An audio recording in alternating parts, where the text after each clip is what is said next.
కాయగూరలు తీసుకొస్తారనుకుంటే చికెన్ తెచ్చారేంటి? అక్కడ shop close ఉంది. ఇదిగో చికెన్ ఉండు. నేను చికెన్ ఉండనండి.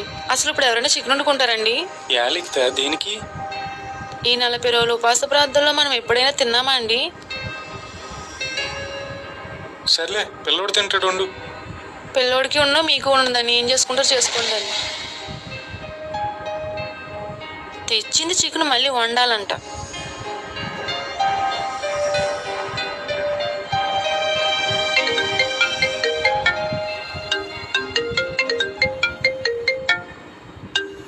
ఇప్పుడు ఫోన్ చేస్తుందేంటి? హలో, అక్క ఎలా ఉన్నారు? బాగున్నారా? మేము బాగున్నాం అక్క. చెప్పండి అక్క. అదేంటక్క ఇప్పుడు పెళ్లి పెట్టుకున్నారు? అసలు తెలుసుండి ఎవరు ఈ శ్రమకాలాల్లో పెళ్ళిళ్ళు పెట్టుకోరు కదక్క.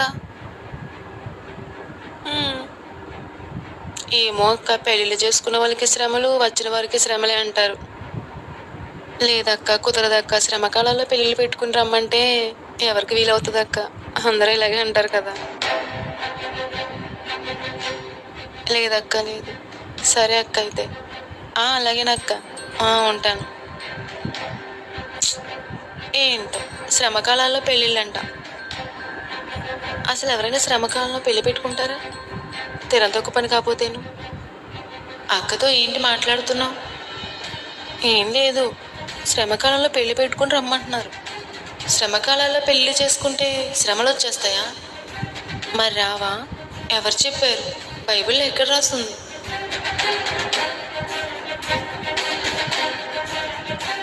ఎవరో చెప్పింది విని చెప్పేస్తున్నావు కదా.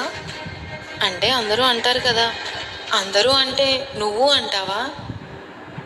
మనం ఏది చేసినా వాక్యానుసారంగా చేయాలే తప్ప ఎవరో చెప్పారని చెప్పి ఆచారంగా చేయకూడదు. ఏంటి, ఇందాక చికెన్ తీసుకొస్తే వండనంటున్నావు?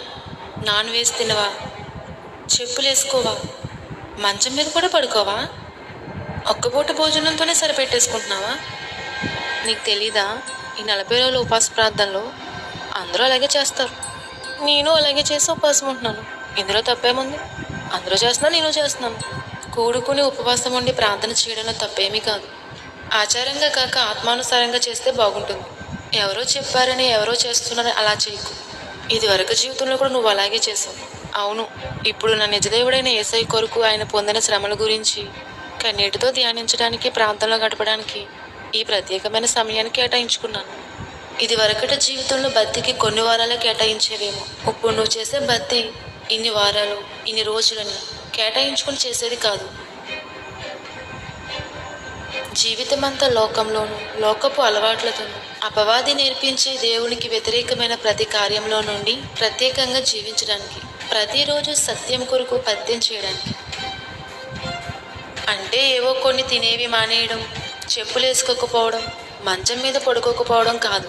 పాపము చెయ్యని, ప్రోత్సహించని వారిగా ఉంటూ చెడును చూడని కన్నులు, అపవిత్రమైనవి మాట్లాడని పెదవులు, యథార్థంగా జీవించే హృదయము, అందరి ఎడల దయ కలిగి ఉండే విధేయత కలిగిన భక్తి జీవితంతో ప్రభు ప్రేమను అందరూ నీలో చూసేలా, నిన్ను అనుసరించేలా జీవించాలి.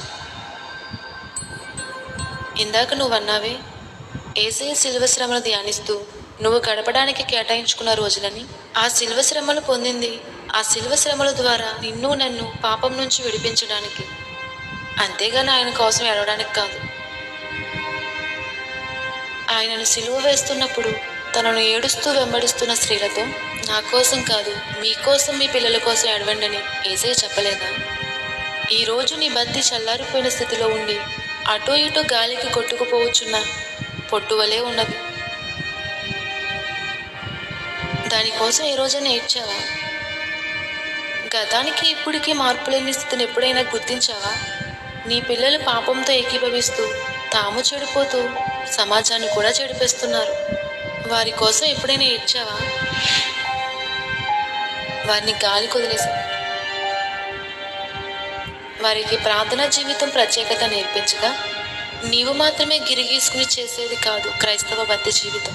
నిన్ను వలె నీ పొరుగు వారిని ప్రేమించమన్న వాక్య ప్రకారం నీ శరీరాన్ని ఏ రీతిగా ప్రేమించుకుని సంరక్షించుకుంటున్నావో అదే రీతిగా అందరి రక్షణ కొరకు, క్షేమం కొరకు జీవితాంతము అనగా బ్రతికి ఉన్నంత కాలము ఆత్మల భారము కలిగి ప్రార్థన చేయాలి. ప్రతిరోజు అన్నం మానేసి అడగడం కాక, నీకు భారమున్న ప్రతిసారి ఉపవాసంతో కన్నీటితో నశించిపోచున్న ఆత్మల కొరకు, నీ చుట్టూ ఉన్న ప్రజల కొరకు, నీ పిల్లల కొరకు ప్రతిదినం ప్రార్థించు. ఇందాక ఫోన్ మాట్లాడుతూ శ్రమకాలంలో పెళ్ళేంటి అంటున్నావు. నువ్వు ఉపవాసం ఉండడానికి భక్తి చేయడానికి కొన్ని రోజులని భక్తులు కేటాయిస్తే, నీవేమో అది ఆచారంగాను అశుభంగాను భావిస్తున్నావు. ఆయన శ్రమ, ఆయన మరణం మనకి శుభం కలగడానికి. అందుకే ఆయన మరణించిన రోజుని శుభ శుక్రవారంగా ప్రకటించారు.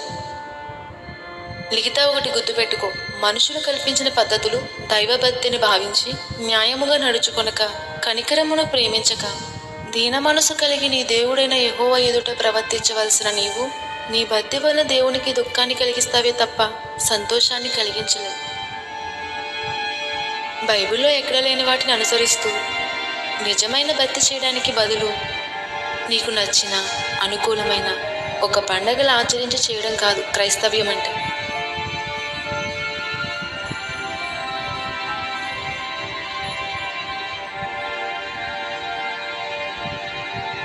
నేస్తమా, పెద్దలు నియమించిన భక్తిని ఆత్మానుసారంగా కాక ఆచారంగా పాటిస్తూ దేవునికి దుఃఖాన్ని కలిగిస్తున్నావా?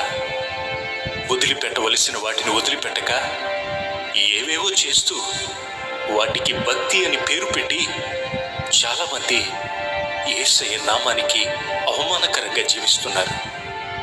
మత్తయి సువార్త 15వ అధ్యాయంలో 6వ వచనం నుండి యేసయ్య యెషయా ప్రవచనాన్ని జ్ఞాపకం చేస్తూ, వారు నన్ను వ్యర్థముగా ఆరాధిస్తున్నారు అన్న మాటను గుర్తు చేస్తున్నాడు. అపోస్తులుడైన పౌలు కొలస్సీ పత్రిక రాస్తూ 2వ అధ్యాయంలో మనుష్యుల ఆజ్ఞల గూర్చి పద్ధతుల గూర్చి వ్రాస్తూ, వాటిని అనుసరించుచు క్రీస్తును అనగా శిరస్సైన క్రీస్తును హత్తుకొనక బహుమానం కోల్పోతున్నామేమో అని చెప్తున్నాడు. మరి ఏమి చేయాలి? ఏమి చేస్తున్నాం? మన కొలత భక్తి కాక కొరత లేని భక్తి కలిగి దేవుడిచ్చిన ఈ కృపా కాలంలో ఆయన చిత్తాన్ని అనుసరిస్తూ ఆయనకు సంతోషాన్ని కలిగిద్దాం.